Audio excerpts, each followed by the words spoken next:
Saudara-saudara yang dikasihi Tuhan, hari ini gereja-gereja di seluruh dunia merayakan Pentakosta atau peristiwa turunnya Roh Kudus.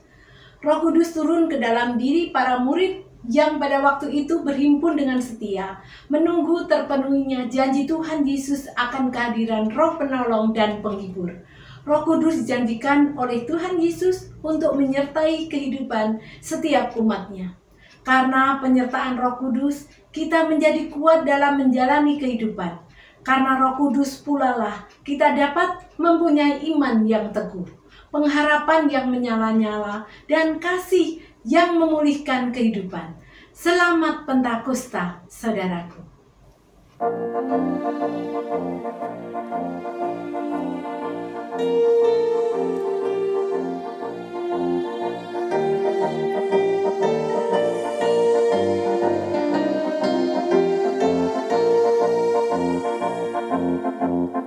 Murid-murid telah berhimpun dalam ruang yang senyap, sampai Roh Kudus pun turun, janji Allah telah genap.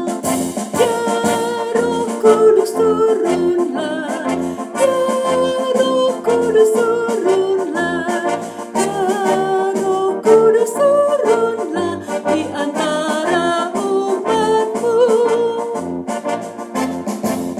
Sejak hari Pentakosta, kuasa Roh pun nyatalah juga dalam hidup kita. Roh dan jiwa kuatlah. Ya Roh Kudus turunlah, ya Roh Kudus turunlah, ya Roh Kudus turunlah di antara umatmu.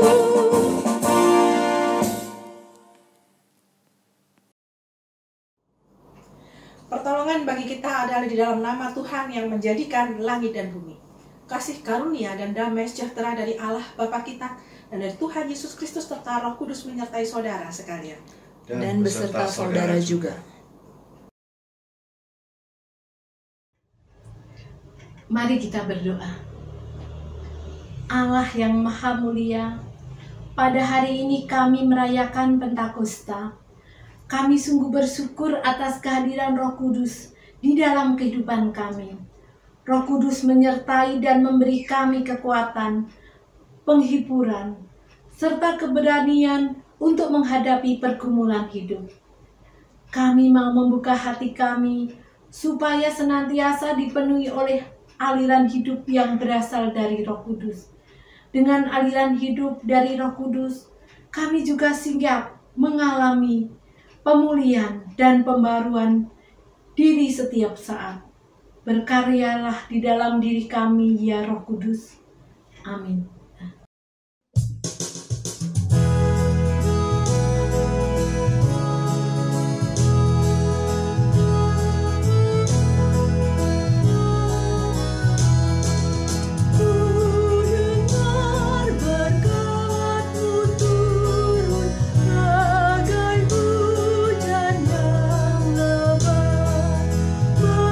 Menghidupkan padang gurun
Mari kita berdoa untuk mengakui dosa-dosa kita di hadapan Tuhan. Bapa Surgawi, pada peringatan Pentakosta ini kami ingin menilik diri kami sebagai umat-Mu yang telah menerima aliran hidup dari Roh Kudus. Seharusnya kami sungguh-sungguh hidup mengikuti tuntunan Roh yang membawa kami pada kebaikan dan kebenaran. Namun di dalam kenyataan hidup kami, terkadang tuntunan dari Roh Kudus kami abaikan. Ampunilah kami ya Bapa, berikanlah kami kemampuan supaya kami selalu bergerak mengikuti tuntunan Roh Kudus di setiap langkah kehidupan kami. Kami rindu untuk terus berada di dalam naungan cinta kasih Roh Kudus. Amin.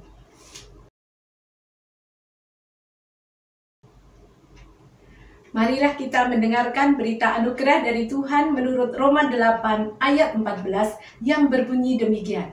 Semua orang yang dipimpin Roh Allah adalah anak Allah.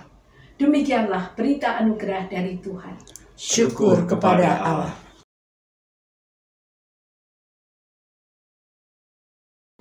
Mari saudara, sebelum mendengarkan firman Tuhan, kita akan mohon pertolongan di dalam doa. Mari kita berdoa. Bapa yang Maha Kasih, kami mengucap syukur karena kasih dan anugerah Bapa kami masih ada di tengah dunia saat ini, di tengah pandemi yang kami alami.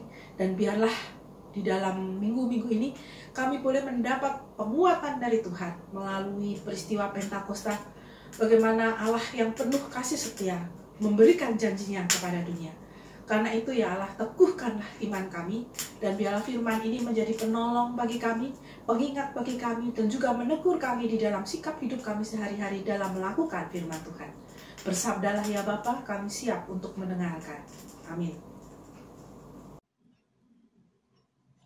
Bacaan pertama terambil dari kitab Bilangan 11 ayat 24 sampai dengan 30. Setelah Musa datang keluar, disampaikannya firman Tuhan itu kepada bangsa itu. Ia mengumpulkan 70 orang dari para tua-tua bangsa itu dan menyuruh mereka berdiri di sekeliling kemah. Lalu turunlah Tuhan dalam awan dan berbicara kepada Musa. Kemudian diambilnya sebagian dari roh yang hinggap padanya dan ditaruhnya atas ke-70 tua-tua itu. Ketika roh itu hinggap pada mereka, kepenuhanlah mereka seperti nabi, tetapi sesudah itu tidak lagi.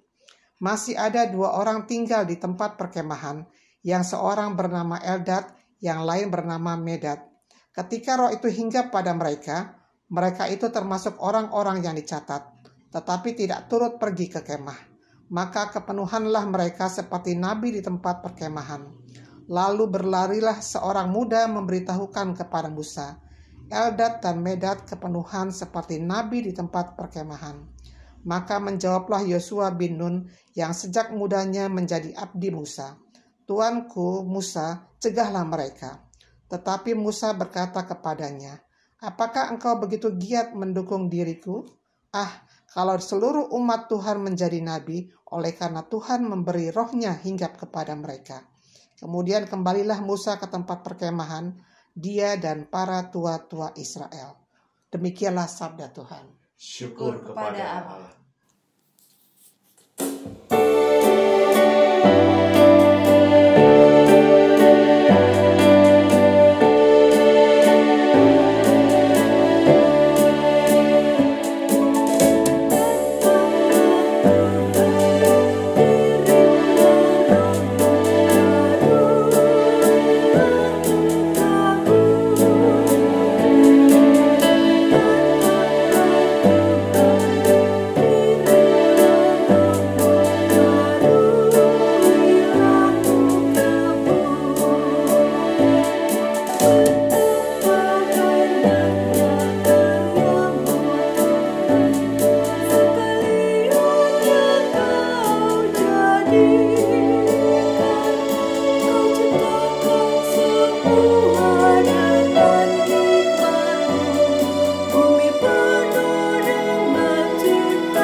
Bacaan kedua diambil dari Kisah Para Rasul 2 ayat 1 sampai 21. Ketika tiba pada hari Pentakosta, semua orang percaya berkumpul di satu tempat. Tiba-tiba turunlah dari langit suatu bunyi seperti tiupan angin keras yang memenuhi seluruh rumah di mana mereka duduk, dan tampaklah kepada mereka lidah-lidah seperti nyala api yang bertebaran dan hinggap pada mereka masing-masing. Maka penuhlah mereka dengan Roh Kudus, lalu mereka mulai berkata-kata dalam bahasa lain, seperti yang diberikan oleh Roh itu kepada mereka untuk mengatakannya. Waktu itu di Yerusalem diam orang-orang Yahudi yang saleh dari segala bangsa di bawah kolong langit. Ketika turun bunyi itu, berkerumunlah orang banyak. Mereka bingung karena mereka masing-masing mendengar rasul-rasul itu berkata-kata dalam bahasa mereka sendiri. Mereka semua tercengang-cengang dan heran, lalu berkata, "Bukankah mereka semua yang berkata-kata itu orang Galilea? Bagaimana mungkin kita masing-masing mendengar mereka berkata-kata dalam bahasa kita sendiri, yaitu bahasa yang kita pakai di negeri asal kita?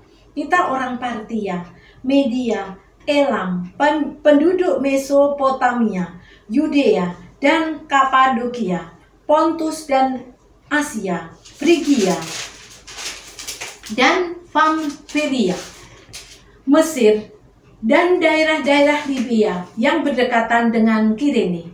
Pendatang-pendatang dari Roma, baik orang Yahudi maupun penganut agama Yahudi, orang Kreta, dan orang Arab. Kita mendengar mereka berkata-kata dalam bahasa kita sendiri tentang perbuatan-perbuatan besar yang dilakukan Allah. Mereka semuanya tercengang-cengang dan sangat termangu-mangu sambil berkata seorang kepada yang lain, "Apakah artinya ini?" Tetapi orang lain menyindir, "Mereka sedang mabuk oleh anggur manis." Maka bangkitlah Petrus berdiri dengan ke-11 rasul itu, dan dengan suara nyaring ia berkata kepada mereka, "Hai kamu orang Yahudi dan kamu semua yang tinggal di Yerusalem, ketahuilah dan camkanlah perkataanku ini. Orang-orang ini tidak mabuk seperti yang kamu sangka, karena hari baru pukul 9. Tetapi itulah yang difirmankan Allah dengan perantara Nabi Yoel. Akan terjadi pada hari-hari terakhir, demikianlah firman Allah, bahwa aku akan mencurahkan rohku ke atas semua manusia. Maka anak-anakmu laki-laki dan perempuan akan bernubuat, dan teruna-terunamu akan mendapat penglihatan, dan orang-orangmu yang tua akan mendapat mimpi. Juga ke atas hamba-hambaku laki-laki dan perempuan akan kucurahkan rohku pada hari-hari itu, dan mereka akan bernubuat. Dan aku akan mengadakan mujizat-mujizat di atas, di langit, dan tanda-tanda di bawah di bumi, darah dan api, dan gumpalan-gumpalan asap. Matahari akan berubah menjadi gelap gulita, dan bulan menjadi darah, sebelum datangnya hari Tuhan, hari yang besar dan mulia itu. Dan barang siapa berseru kepada nama Tuhan akan diselamatkan." Demikianlah sabda Tuhan. Syukur kepada Allah. Pembacaan Injil diambil dari Injil menurut Yohanes pasalnya yang ke-7 ayatnya yang ke-37 hingga 39.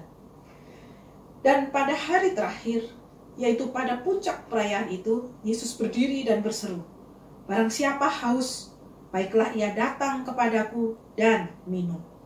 Barang siapa percaya kepadaku, seperti yang dikatakan oleh kitab suci, dari dalam hatinya akan mengalir aliran-aliran air hidup." Yang dimaksudkannya ialah roh yang akan diterima oleh mereka yang percaya kepadanya. Sebab roh itu belum datang, karena Yesus belum dimuliakan. Demikianlah Injil Yesus Kristus. Yang berbahagia adalah mereka yang mendengarkan firman Allah dan yang memeliharanya. Haleluya. Haleluya, haleluya.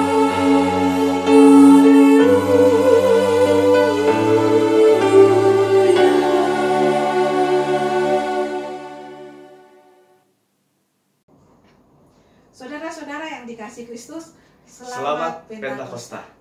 Semenjak pagebluk COVID-19 ini muncul, maka muncul juga orang-orang yang berjualan obat dengan judul imbus sebagai booster. Apa tuh Bu, imbus sebagai booster? Iya nggak? Biasanya kita nih ya menjelang ujian, besok ujian. Maka yang kita lakukan malam ini adalah melek. Betul, Supaya betul. kita tahan melek, maka segala cara kita lakukan. Oh iya. Kita mencari minuman berenergi. Nah, fungsi dari minuman berenergi ini adalah membuat kita melek. Demikian juga orang-orang yang butuh setir sepanjang malam, yang mereka membutuhkan kekuatan ini sebagai suplemen. Imbus adalah suplemen, sedangkan boosternya adalah pendorong penggerak supaya orang ini, tubuh kita atau di dalam diri kita ini muncul kekuatan karena tambahan suplemen tadi. Berarti sepanjang pandemi mulai merebak itu banyak orang mencari sejenis booster ini ya Bu ya? Iya, betul. Jadi imbus atau booster ini dicari di mana-mana. Karena mereka berpikir bahwa imbus atau booster inilah yang akan menghalangi orang untuk kena COVID-19 itu. Padahal sebenarnya bagaimana? Padahal sebenarnya kita memiliki kekebalan tubuh kita alami sendiri. Jadi penggunaan imbus sebagai booster terus-menerus yang fungsinya adalah pendorong penggerak penyokong ini justru membuat daya tahan tubuh kita melemah. Kenapa? Karena tubuh kita jadi malas untuk menciptakan kekebalan alami. Kita lebih senang untuk menunggu atau minum obat imbus atau booster ini. Padahal imbus atau booster ini hanya dipergunakan oleh orang-orang yang mau berpulih dari sakit atau dia sedang sakit. Sehingga dia membutuhkan betul obat untuk menguatkan dia.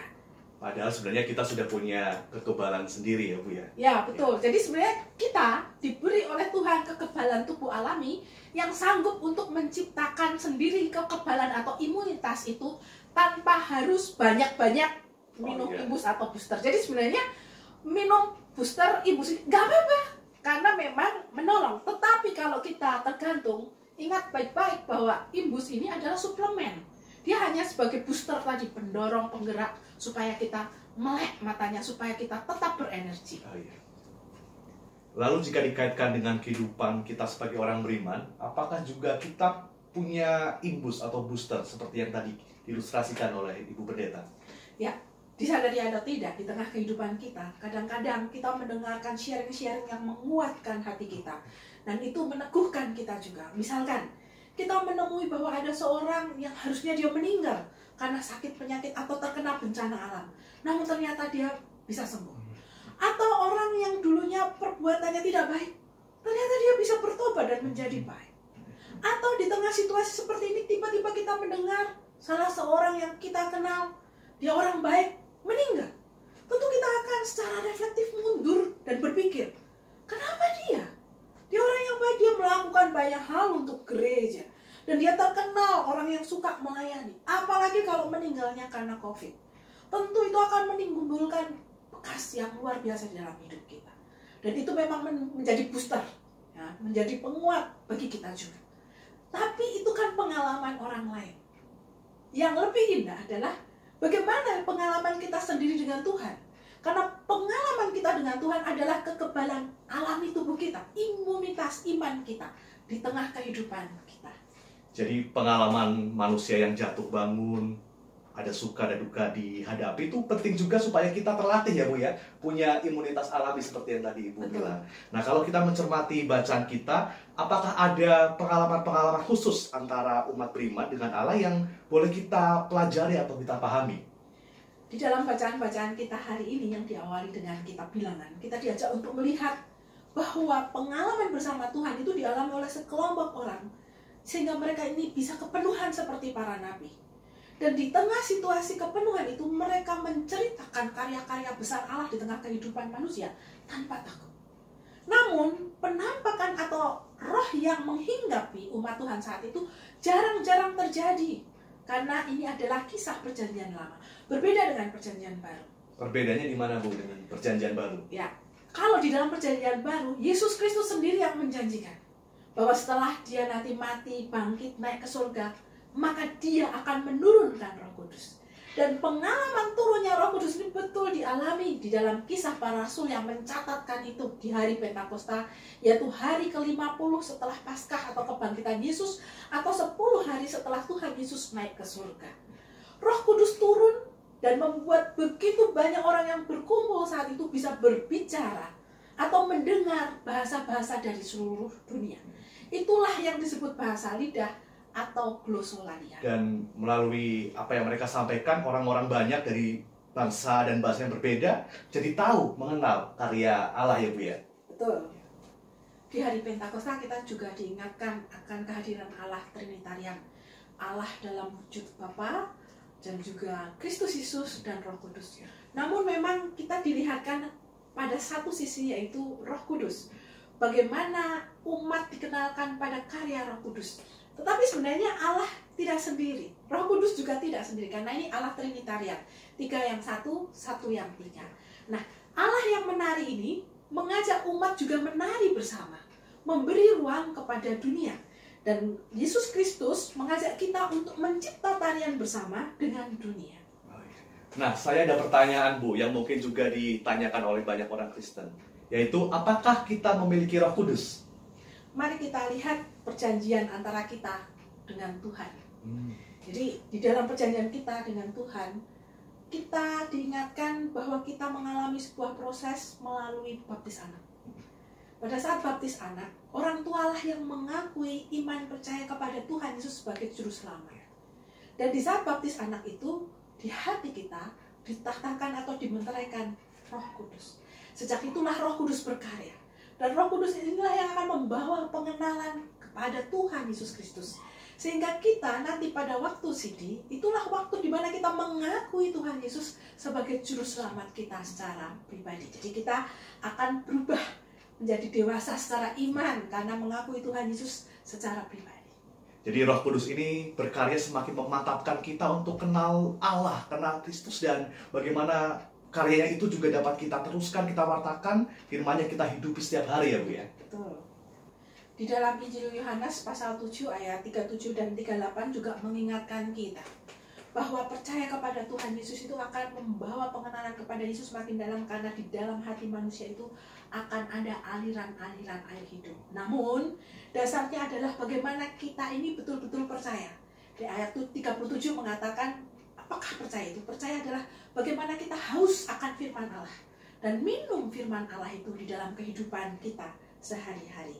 Jadi, dan rasa haus serta minum dari Yesus ini sejajar dengan percaya kepada Kristus Yesus. Sehingga hati orang yang percaya itu nanti akan mengalir aliran-aliran air hidup. Selain dimeteraikan dengan Roh Kudus saat baptisan, maka tarian bersama Roh Kudus ini adalah tarian yang menghasilkan aliran-aliran air hidup. Ternyata kita memiliki kekebalan alami dari Tuhan yang luar biasa. Hati yang dimeteraikan Roh Kudus dan menghasilkan aliran-aliran air hidup. Nah, mari kita lihat pengalaman hidup kita sehari-hari. Apakah kita lebih sering menggunakan ibu sebagai booster, ataukah kita melatih kekebalan alami pemberian Tuhan dalam hidup sehari, sehingga kita sanggup menghadapi permasalahan-permasalahan hidup di sekitar kita? Saudara-saudara yang dikasihi Kristus, mari kita evaluasi diri kita masing-masing. Apakah saat kita berdoa, kita hanya fokus berdoa bagi diri kita sendiri, atau ingat orang lain, atau bahkan musuh-musuh kita?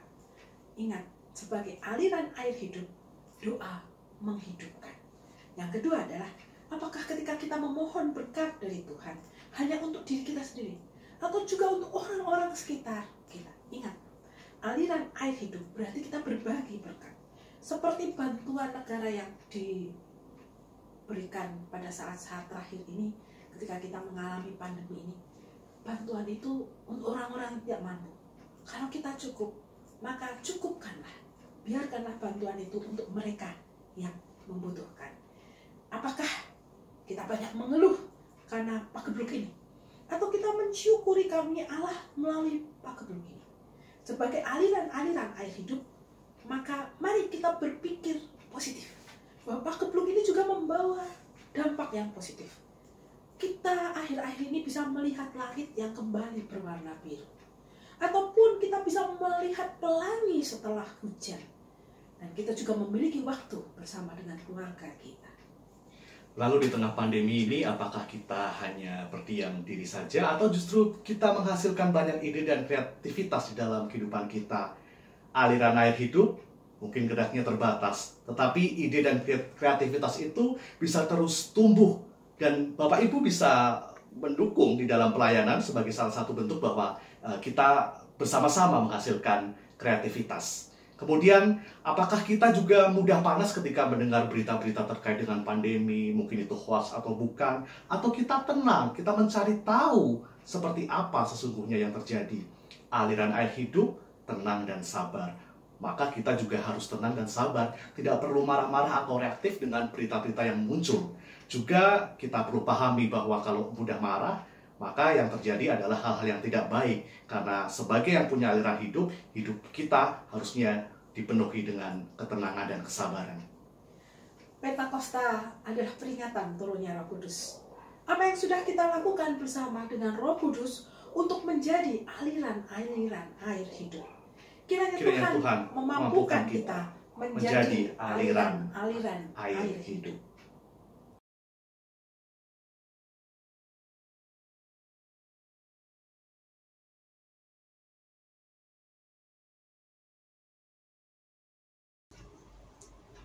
Marilah kita memperbarui pengakuan iman percaya kita dengan menyatakan pengakuan iman rasuli bersama-sama.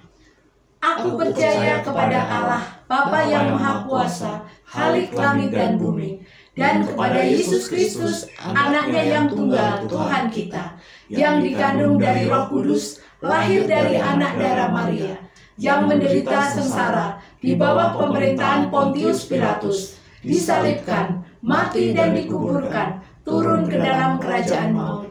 Pada hari yang ketiga, bangkit pula dari antara orang mati, naik ke surga, duduk di sebelah kanan Allah, Bapa yang Maha Kuasa. Dan dari sana ia akan datang untuk menghakimi orang yang hidup dan yang mati.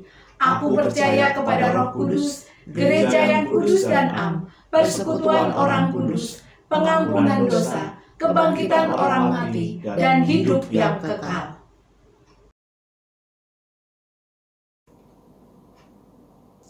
Mari kita menaikkan doa syafaat kita. Bapa Surgawi, kami kembali datang menghadap kehadirat-Mu. Bersyukur untuk firman yang Tuhan berikan kepada kami, betapa kami diingatkan bahwa kami sudah dinaungi oleh Roh Kudus-Mu. Janji Tuhan Yesus digenapi bahwa Ia akan memberikan penolong dan penghibur, penuntun di dalam kehidupan kami.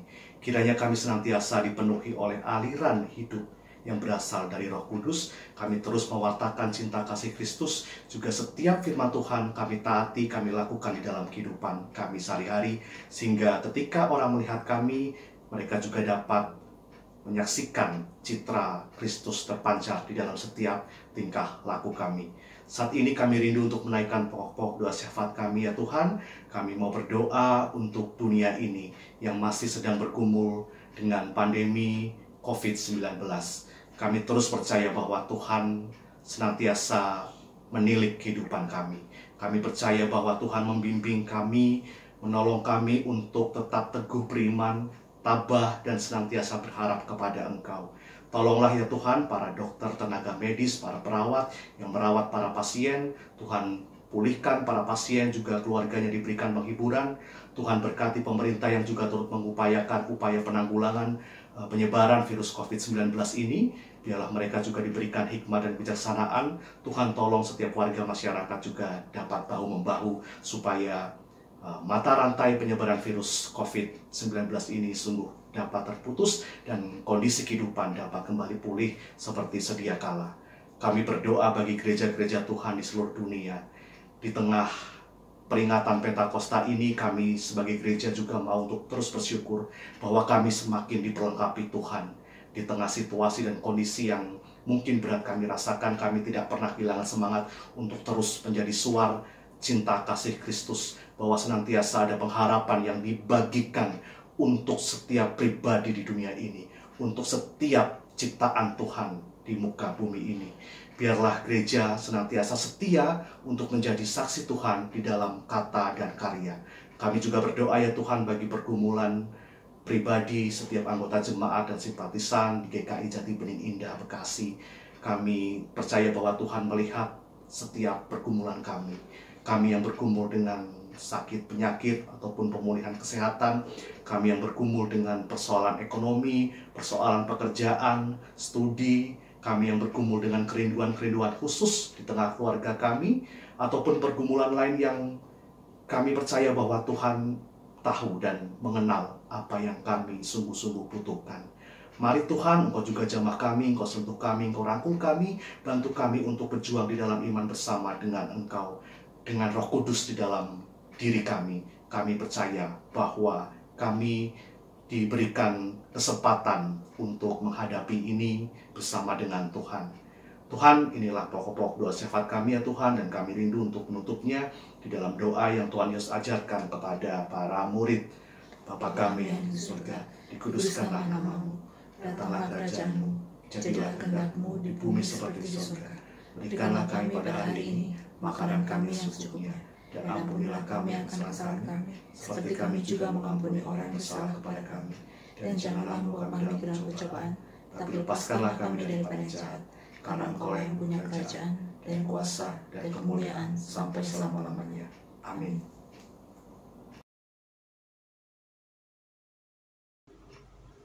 Marilah kita mengungkapkan rasa syukur kita kepada Tuhan melalui persembahan yang akan kita berikan kepadanya. Dasar persembahan terambil dari Mazmur 107 ayat 21-22. Biarlah mereka bersyukur kepada Tuhan karena kasih setianya, karena perbuatan-perbuatannya yang ajaib terhadap anak-anak manusia. Biarlah mereka mempersembahkan korban syukur dan menceritakan pekerjaan-pekerjaannya dengan sorak-sorai.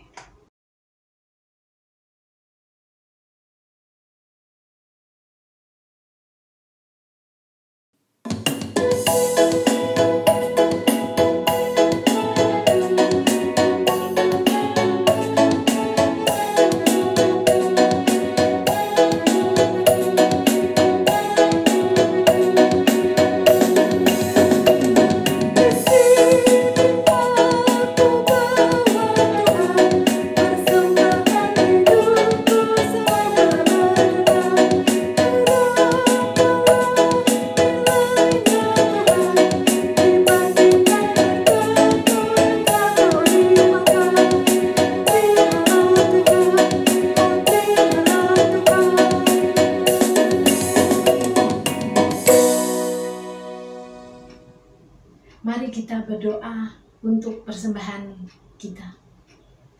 Tuhan, pada hari Pentakosta ini kami memberikan persembahan sebagai ungkapan syukur kami atas berkat dan penyertaan-Mu. Terimalah dan layakkanlah persembahan kami ya Tuhan, sehingga dapat dipergunakan untuk semakin memuliakan nama-Mu. Amin.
Saudara-saudara, ingatlah tugas kita yaitu menjadi aliran-aliran air hidup.